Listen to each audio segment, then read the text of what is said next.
پناہ مانگتا ہوں میں اللہ کی شیطان مردود سے۔ شروع اللہ کا نام لے کر جو بڑا مہربان نہایت رحم والا ہے۔ وہ جو نہایت مہربان ہے اسی نے قرآن کی تعلیم فرمائی، اسی نے انسان کو پیدا کیا، اسی نے اس کو بولنا سکھایا۔ سورج اور چاند ایک حساب مقرر سے چل رہے ہیں اور بوٹیاں اور درخت سجدہ کر رہے ہیں، اور اسی نے آسمان کو بلند کیا اور میزان عدل قائم کر دی کہ اس میزان میں حد سے تجاوز نہ کرو، اور انصاف کے ساتھ ٹھیک تولو اور تول کم مت کرو۔ اور اسی نے خلقت کے لیے زمین بچھائی، اس میں میوے اور کھجور کے درخت ہیں جن کے خوشوں پر غلاف ہوتی ہیں، اور اناج جس کے ساتھ بھس ہوتا ہے، اور خوشبودار پھول۔ تو اے گروہ جن و انس، تم اپنے پروردگار کی کون کون سی نعمت کو جھٹلاؤ گے؟ اسی نے انسان کو ٹھیکرے کی طرح کھنکھناتی مٹی سے بنایا اور جنات کو آگ کے شعلے سے پیدا کیا، تو تم اپنے پروردگار کی کون کون سی نعمت کو جھٹلاؤ گے؟ وہی دونوں مشرقوں اور دونوں مغربوں کا مالک ہے، تو تم اپنے پروردگار کی کون کون سی نعمت کو جھٹلاؤ گے؟ اسی نے دو دریا رواں کیے جو آپس میں ملتے ہیں، مگر دونوں میں ایک آڑ ہے کہ اس سے تجاوز نہیں کر سکتے، تو تم اپنے پروردگار کی کون کون سی نعمت کو جھٹلاؤ گے؟ ان دونوں دریاؤں سے موتی اور مونگے نکلتے ہیں، تو تم اپنے پروردگار کی کون کون سی نعمت کو جھٹلاؤ گے؟ اور جہاز بھی اسی کے ہیں جو سمندر میں پہاڑوں کی طرح اونچے کھڑے ہوتے ہیں، تو تم اپنے پروردگار کی کون کون سی نعمت کو جھٹلاؤ گے؟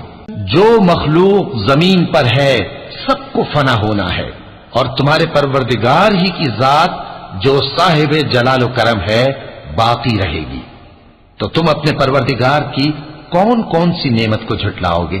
آسمان اور زمین میں جتنے لوگ ہیں سب اسی سے مانگتے ہیں، وہ ہر روز کسی نہ کسی کام میں ہوتا ہے، تو تم اپنے پروردگار کی کون کون سی نعمت کو جھٹلاؤ گے؟ اے دونوں جماعتوں، ہم قریب تمہاری طرف متوجہ ہوتے ہیں، تو تم اپنے پروردگار کی کون کون سی نعمت کو جھٹلاؤ گے؟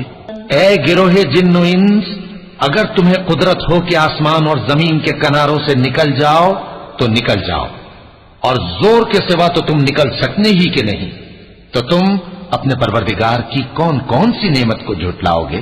تم پر آگ کے شعلے صاف اور دھواں ملے چھوڑ دیے جائیں گے، تو پھر تم ان کا مقابلہ نہ کر سکو گے، تو تم اپنے پروردگار کی کون کون سی نعمت کو جھٹلاؤ گے؟ پھر جب آسمان پھٹ کر تیل کی تلچھٹ کی طرح گلابی ہو جائے گا تو وہ کیسا ہولناک دن ہوگا، تو تم اپنے پروردگار کی کون کون سی نعمت کو جھٹلاؤ گے؟ تو اس روز نہ تو کسی انسان سے اس کے گناہوں کے بارے میں پرسش کی جائے گی اور نہ کسی جن سے، تو تم اپنے پروردگار کی کون کون سی نعمت کو جھٹلاؤ گے؟ گناہگار اپنے چہرے ہی سے پہچان لیے جائیں گے تو پیشانی کے بالوں اور پاؤں سے پکڑ لیے جائیں گے، تو تم اپنے پروردگار کی کون کون سی نعمت کو جھٹلاؤ گے؟ یہی وہ جہنم ہے جسے گناہگار لوگ جھٹلاتے تھے، وہ دوزخ اور کھولتے ہوئے گرم پانی کے درمیان گھومتے پھریں گے، تو تم اپنے پروردگار کی کون کون سی نعمت کو جھٹلاؤ گے؟ اور جو شخص اپنے پروردگار کے سامنے کھڑے ہونے سے ڈرا اس کے لیے دو باغ ہیں، تو تم اپنے پروردگار کی کون کون سی نعمت کو جھٹلاؤ گے؟ دونوں میں بہت سی شاخیں یعنی قسم قسم کے میووں کے درخت ہیں، تو تم اپنے پروردگار کی کون کون سی نعمت کو جھٹلاؤ گے؟ ان میں دو چشمے بہ رہے ہیں، تو تم اپنے پروردگار کی کون کون سی نعمت کو جھٹلاؤ گے؟ ان میں سب میوے دو دو قسم کے ہیں، تو تم اپنے پروردگار کی کون کون سی نعمت کو جھٹلاؤ گے؟ اہل جنت ایسے بچھونوں پر جن کے استر اطلس کے ہیں تکیہ لگائے ہوئے ہوں گے، اور دونوں باغوں کے میوے قریب جھک رہے ہیں، تو تم اپنے پروردگار کی کون کون سی نعمت کو جھٹلاؤ گے؟ ان میں نیچی نگاہ والی عورتیں ہیں جن کو اہل جنت سے پہلے نہ کسی انسان نے ہاتھ لگایا اور نہ کسی جن نے، تو تم اپنے پروردگار کی کون کون سی نعمت کو جھٹلاؤ گے؟ گویا وہ یاقوت اور مرجان ہیں، تو تم اپنے پروردگار کی کون کون سی نعمت کو جھٹلاؤ گے؟ نیکی کا بدلہ نیکی کے سوا کچھ نہیں ہے، تو تم اپنے پروردگار کی کون کون سی نعمت کو جھٹلاؤ گے؟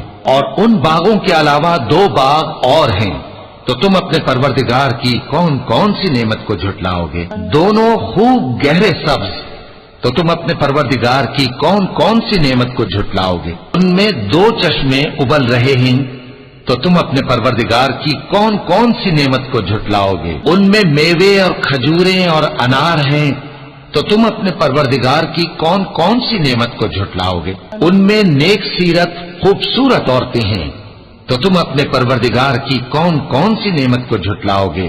وہ حوریں ہیں جو خیموں میں محفوظ ہیں، تو تم اپنے پروردگار کی کون کون سی نعمت کو جھٹلاؤ گے؟ ان کو اہل جنت سے پہلے نہ کسی انسان نے ہاتھ لگایا اور نہ کسی جن نے، تو تم اپنے پروردگار کی کون کون سی نعمت کو جھٹلاؤ گے؟ سبز قالینوں اور نفیس مسندوں پر تکیے لگائے بیٹھے ہوں گے، تو تم اپنے پروردگار کی کون کون سی نعمت کو جھٹلاؤ گے؟ اے نبی صلی اللہ علیہ وآلہ وسلم، تمہارا پروردگار جو صاحب جلال و کرم ہے، اس کا نام بڑا بابرکت ہے۔